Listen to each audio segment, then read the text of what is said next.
சேசு மரி சூசை துணை. இறையன்பில் பிரியமான தோழமைகளே, இறைவார்த்தைக்கு செவிமடுக்கும் போது தூய ஆவியின் தூண்டுதலால் நாம் ஒவ்வொருவருக்கும் சில கருத்துக்களும் புரிதல்களும் தோன்றும். இதை மனதில் கொண்டு இறைவார்த்தைக்கு செவிமடுப்போம். திருப்பாடல் அதிகாரம் 51, இறைவசனங்கள் 9-10. என் பாவங்களை பாராதபடி உம் முகத்தை மறைத்துக் கொள்ளும், என் பாவ கரைகளையெல்லாம் துடைத்தருளும். கடவுளே, தூயதோர் உள்ளத்தை என்னுள்ளே படைத்தருளும்.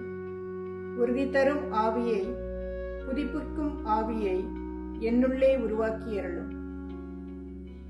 ஆம் சகோதர சகோதரிகளே, நம் பாவங்களிலிருந்து தம் முகத்தை மறைத்துக் கொள்ளும் இறைவன், அவரே நம் பாவங்களை துடைத்து தூயதோர் உள்ளத்தை நமக்கு தந்து உறுதி தரும் ஆவியை நம்முள் பொழிந்து அவரது வல்லமையுடன் செயலாற்ற அவர் அருள் வேண்டுவோம். இறைவன் என்றென்றும் வாழ்த்த பெறுவாராக.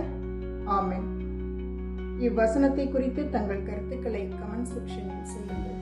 இதனால் இப்பகுதி இன்னும் பயனுடையதாகும்.